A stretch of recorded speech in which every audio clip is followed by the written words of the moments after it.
Yo tout le monde, c'est TutoEasyCrack et aujourd'hui on se retrouve pour une nouvelle vidéo assez spéciale parce que tout simplement c'est un nouveau concept que j'ouvre sur ma chaîne.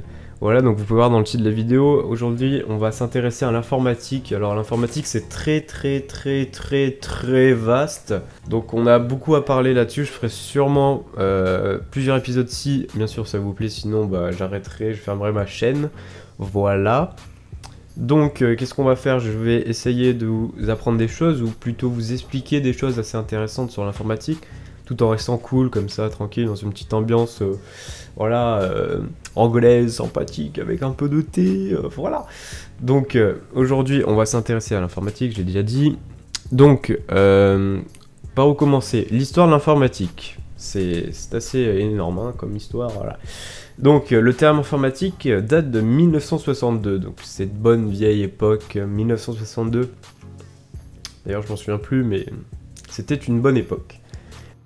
L'informatique vient de la contraction des mots information et automatique. Donc vous pouvez assimiler information, automatique, informatique. Voilà, génial. Nous allons commencer par l'ancêtre de l'ordinateur. Donc l'ordinateur, je pense que vous savez ce que c'est. Je mets une petite photo au cas où. Mais voilà, c'est un ordinateur, ok. Donc l'ancêtre des ordinateurs, c'est les bouliers à la machine à calculer. Donc les bouliers, ce sont, comment dire, les ancêtres, mais ça permettait de calculer bien avant Jésus-Christ, donc 2000 ans si je me souviens bien. Et donc ça s'appelait le boulier, c'était un instrument qui facilitait le calcul en Chine. Et c'est en 1942 que le philosophe et mathématicien Blaise Pascal, donc qui est assez connu quand même, je mets une petite photo, voilà, construit la première machine à calculer. Donc qui va bien sûr surnommer la Pascaline, la Pascaline dont son nom Blaise Pascal, voilà, original, on adore ça. Ou sinon c'est aussi appelé la roue Pascal. Ceux qui le savent, voilà. Donc c'est capable d'effectuer des additions et des soustractions. Donc maintenant, on sait que de nos jours, le PC peut tout faire. C'est une grande unité de calcul. Donc voilà, vers les années 1800, le français Joseph-Marie Jacquard met au point un métier à tisser qui utilise des cartons perforés pour commander les mouvements des aiguilles. Donc c'est aussi une méthode calculée, donc bien après en 1800. Après 1800, donc 1833, on reste dans le même contexte, l'anglais Charles Babbage reprend ce principe et construit une machine encore plus élaborée que les machines à calculer de l'époque. Ok, donc voilà. La scène est capable d'exécuter toutes les opérations et de stocker les résultats. Donc là, c'est un gros progrès qui avance vers l'informatique. Je sais pas si vous vous rendez compte, mais qu'on passe d'un boulier à comme une unité de calcul presque intelligente, en 1833, c'est assez ouf, voilà. Donc pour moi c'est assez ouf, après pour vous je sais pas. Donc c'est à son informaticien Ada Byron qu'on doit un peu plus tard les principes de base de la programmation. Donc la programmation aussi c'est un mélange, on verra ça peut-être dans de prochaines vidéos. Parce que la programmation ça reste assez complexe, étendu, vaste, tout ça. Donc en 1890, donc voilà, donc 30 ans après, l'américain Herman Holterite utilise un appareil similaire pour dépouiller les résultats du recensement américain. Voilà. Donc sa société Tabulating Machine Company deviendra plus tard le fameux IBM. IBM, donc si vous ne connaissez pas, vous êtes un gland. Voilà, tout simplement un gros gland parce que IBM, c'est connu. Bon, IBM, à savoir que maintenant, de nos jours, c'est Lenovo, donc vous devrez voilà, vous devrez connaître.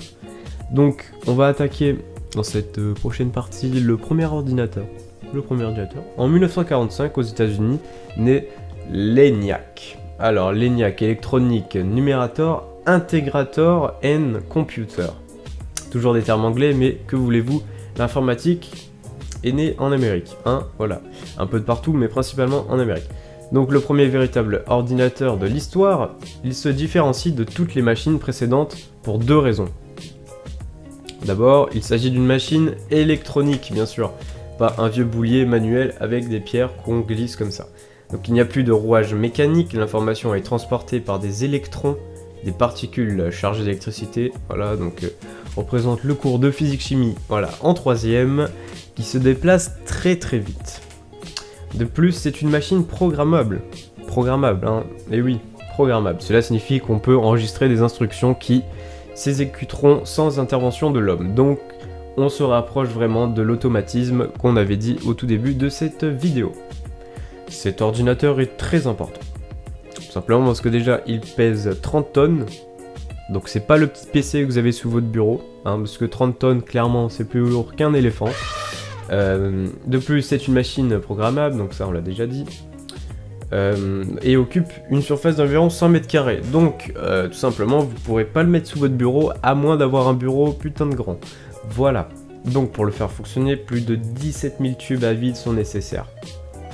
D'ailleurs, je vous recommande un film qui parle du premier ordinateur avec Alex Turing, c'est Imitation Game. Voilà, petite pub pour le film, donc je le mets ici, hein. Donc il est assez sympa à voir, donc je le conseille. Voilà, c'était le petit instant cinéma.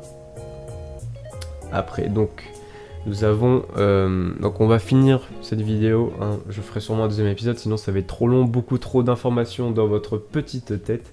Mais je vais essayer d'attaquer le terme micro-informatique, donc c'est bien après avec les circuits intégrés, ce qui va nous offrir un PC beaucoup plus petit, des éléments plus petits, donc plus compacts, et éviter d'avoir un bureau de 100 mètres carrés.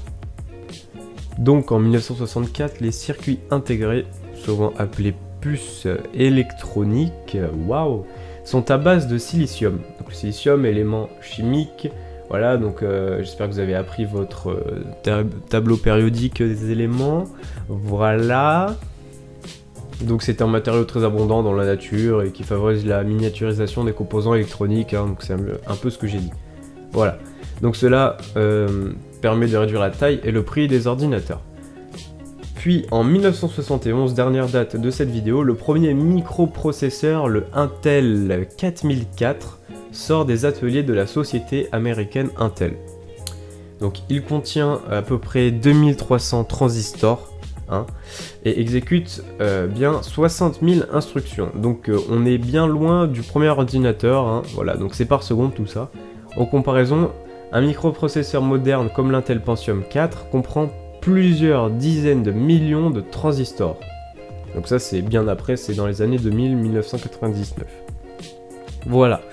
Donc j'espère que cette vidéo vous aura plu, c'était un petit concept que j'ai trouvé sympathique à faire, voilà.